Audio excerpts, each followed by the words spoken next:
Hello everyone, welcome back to my channel. Today we're going to be discussing pornography, which is an explicit topic. So if you are squeamish around things like that, or you have children around, please do not watch this video. I will be discussing things that are quite graphic in nature, but need to be heard.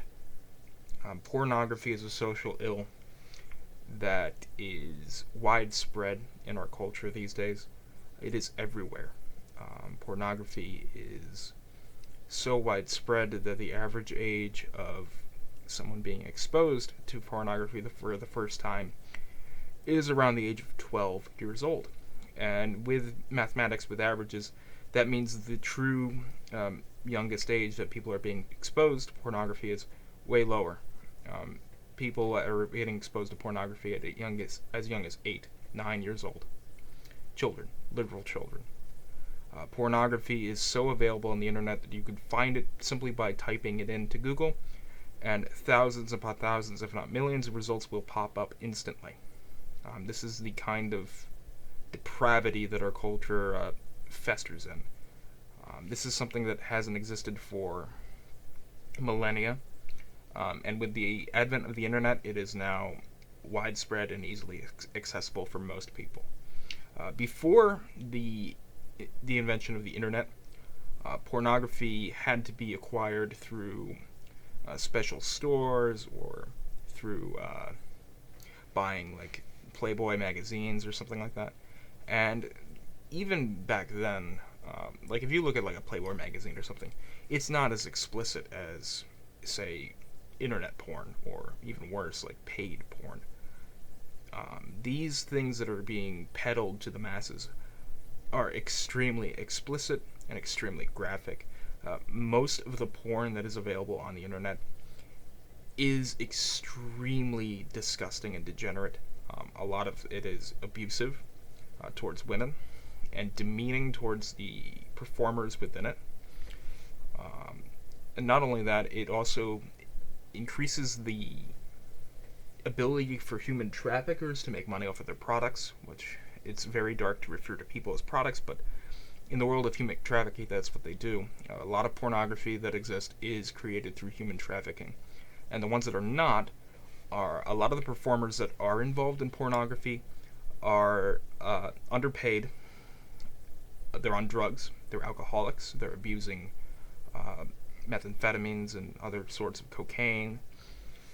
Many of them feel like they are being raped on camera, and many of them are forced to do it due to socioeconomic factors, blackmail, or other problems. And once you get into the industry, from what I've read, it is very difficult to get out. Most normal jobs will not hire you if they find out about that in your history. It's the same thing with OnlyFans and the other amateur porn that exists today simply because there was a market for people selling their bodies. It's very sick. Our society is very sick with this thing. And this is something that we haven't experienced before as a society.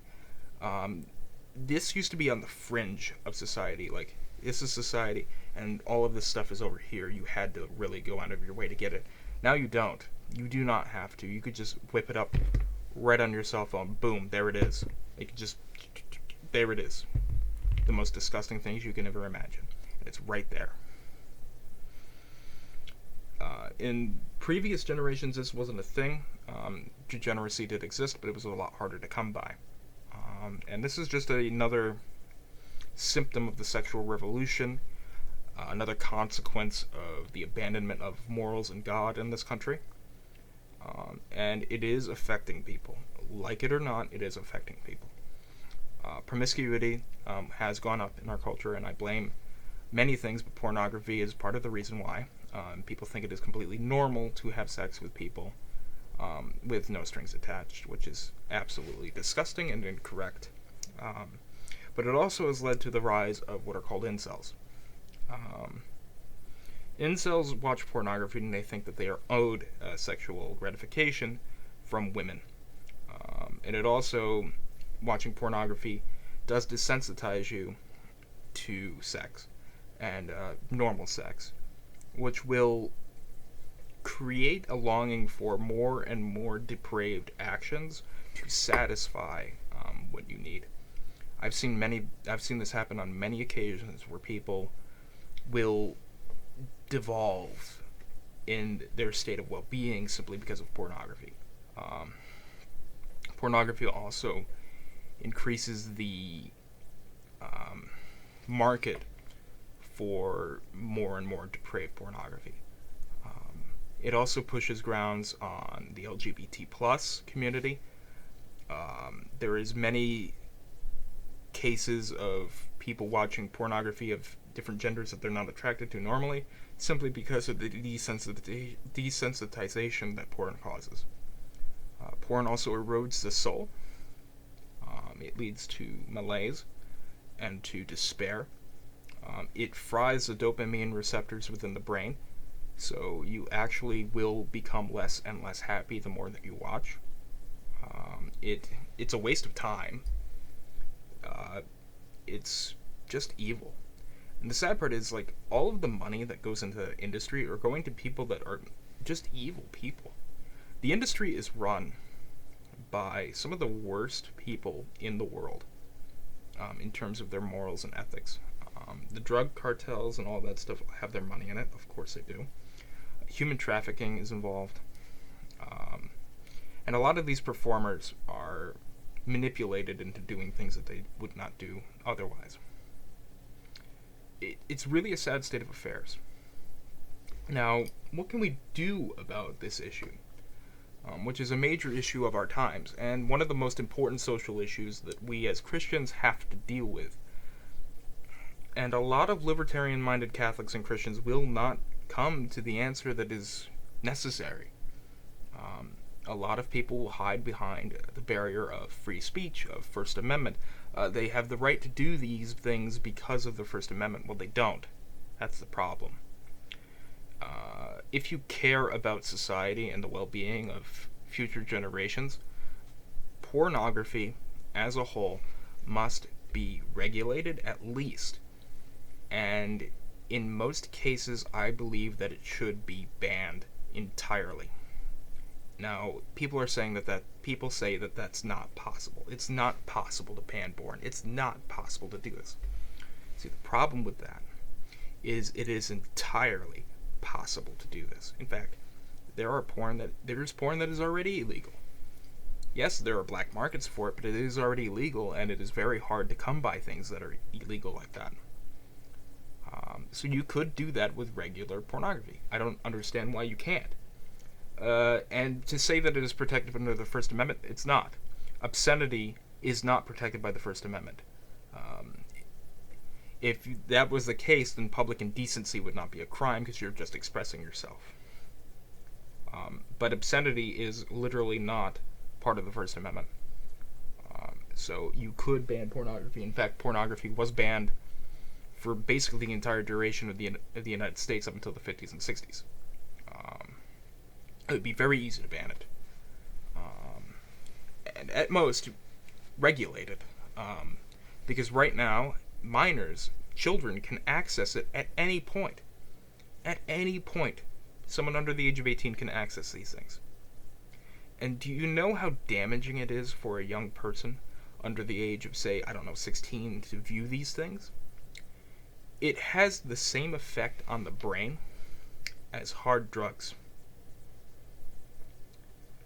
It changes the way your brain is wired into a way where you become addicted to it and it is all that you can do.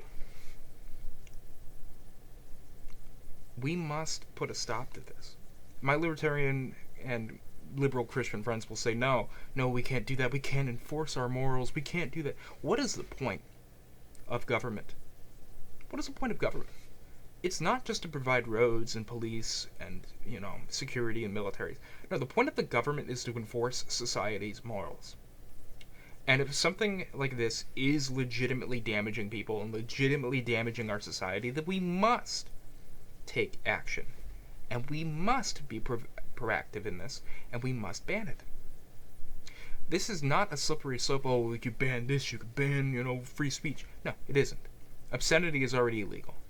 Another problem with pornography is How is it different than prostitution? No, give me. I want a real answer. How is pornography different from prostitution? You're both paying somebody to have sex with you. Is the inclusion of a camera what makes it different? No. Of course, I mean that's technically the only difference between prostitution and pornography. So if prostitution is illegal, then why can't we ban pornography for the same reasons? That's a thinker that you could really think on. But for all the people that say that we can't ban things that we disagree with religiously, yeah, we can. Oh, it's separation of church and state. So? Separation of church and state doesn't really mean anything. It's just something that people say that when you're going too far with your religion. Everybody votes with their religious beliefs. Everybody votes for their religious beliefs. If you don't, then you're not religious. That's just simple as that. You cannot separate the religion from politics. It's just not possible. So, to save future generations, the only thing we have to ban porn. We just have to ban it. And it's easy. Just ban it. Have a wonderful day. God bless. Viva Christo Rey.